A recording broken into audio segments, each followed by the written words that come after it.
জয় মা চাঁদনী মা, জয় বাবা শিব বাবা, প্রণাম শ্রী শ্রী ঠাকুর, প্রণাম শ্রী শ্রী মা, প্রণাম শ্রী শ্রী স্বামীজি। ভারত মাতা কি জয়। বিজয়নীর চ্যানেলে আমি বর্ণালী আপনাদের সবাইকে স্বাগত জানাই। ভালো করে স্বামী বিবেকানন্দের মুখের দিকে তাকিয়ে দেখুন তো, দেখতে পাবেন এক নির্ভীক, আত্মবিশ্বাসী, অসম্ভব বুদ্ধিদীপ্ত একটা মুখ। যে মুখটা দেখলেই আমাদের মনে আসে আত্মবিশ্বাস। এই মুখমণ্ডল আর বুদ্ধিদীপ্ত চেহারার এই বীর সন্ন্যাসী, যাকে স্বয়ং শ্রীরামকৃষ্ণ নিয়ে এসেছিলেন সপ্তর্ষিমণ্ডল থেকে, তার কোনো মৃত্যুর ছবি আমরা দেখতে পাই না। তারও একটা ইতিহাস আছে। এই ইতিহাস কি জানেন? আসুন আমরা সবাই জেনে নিই সেই ইতিহাস। সালটা ছিল 1902। এর 4 জুলাই, রাত ঠিক 8টা। সারাদিনে চরম ব্যস্ততার পর স্বামীজি কিছুটা ক্লান্ত হয়ে বিছানায় শুলেন। শিষ্য ব্রজেন্দ্র ধীরে ধীরে তার পা টিপে দিচ্ছিলেন আর বাতাস করছিলেন। রাত ঠিক 9টা বাজল। তখনই স্বামীজির ডান হাতটা হঠাৎই একটু কেঁপে উঠল। শিষ্য ব্রজেন্দ্র ভাবলেন স্বামীজি বোধহয় অন্যান্য দিনের মতনই গভীর ধ্যানমগ্ন হয়ে পড়ছেন।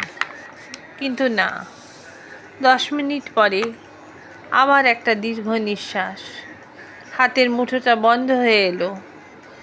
স্বামীজি সব স্থির হয়ে গেল। 39 বছর বয়সে শ্রীরামকৃষ্ণ লোকে পাড়ি দিলেন আমাদের সবার স্বামী জি বিবেকানন্দ। পরের দিন মঠের বাইরে হাজার হাজার মানুষ, ব্রিটিশ সাংবাদিকদের উপচে পড়া ভিড়।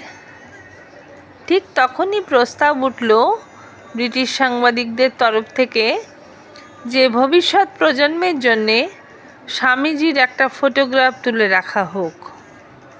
ফটোগ্রাফারও রেডি। কিন্তু ঠিক তখনই ভিড় ঠেলে বাইরে বেরিয়ে এলেন স্বামীজির সবচেয়ে কাছের গুরু ভাই স্বামী ব্রহ্মানন্দ, যাকে তিনি রাখাল দা বলে ডাকতেন। শান্ত কিন্তু গভীর গলায় তিনি বললেন, না, কোনো ফটো তোলা হবে না। কারণ স্বামীজিকে দেখে আমরা যেটা দেখেছি, স্বামীজি মানেই অনন্ত শক্তি। ব্রহ্মানন্দ মহারাজ বলেছিলেন মানুষ তাকে সিংহের মতো মনে রাখুক। স্বামীজি মানেই অনন্ত শক্তি। তাই এই প্রাণহীন করুণ অবস্থা হাজারো ভক্তের হৃদয় চিরদিনের জন্য ভেঙে দেবে। রাখাল মহারাজের এই দূরদর্শিতার জন্যই আমাদের এই স্বামীজিকে আমরা তেজস্বী রূপেই মানস চক্ষে বারবার কল্পনা করি। কিন্তু শিষ্যরা তো গুরুর শেষ স্মৃতিচিহ্নটাকে ধরে রাখতে চায়। তাই জন্য স্থির হলো যে পায়ে আলতা দেয়া হবে এবং আলতার ছাপ একটা সাদা কাপড়ে বা সাদা পেপারের ওপরে নেওয়া হবে। এইভাবেই সাদা কাগজে রাখা হলো শেষ পদচিহ্ন।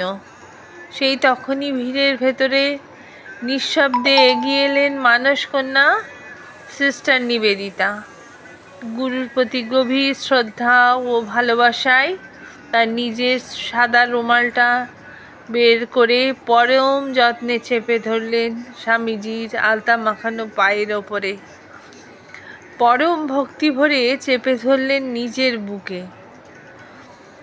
ঐতিহাসিকদের মতে যেহেতু মৃত্যুর দিনের কোনো ছবি নেই, তাই তার সবথেকে পুরাতন ছবিটা হচ্ছে 1901 সালে তোলা শিলংয়ে। তখন তার ডায়াবেটিস, হাঁপানিতে তিনি আক্রান্ত, তার শরীর ভেঙে পড়েছে, কিন্তু তার মুখের সেই জ্যোতি, সেই তীব্র জেদ আর রাজকীয় আভিজাত্যটা তার মুখে লেগেই আছে। স্বামীজি বলেছিলেন, আমি না থাকলেও আমার এ কাজ চলতেই থাকবে।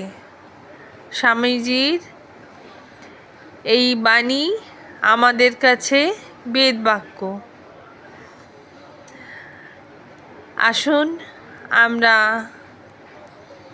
সবাই স্বামীজিকে প্রণাম করি এবং বলি, জয় স্বামীজি। নমস্কার, খুব ভালো থাকবেন, আবার দেখা হবে।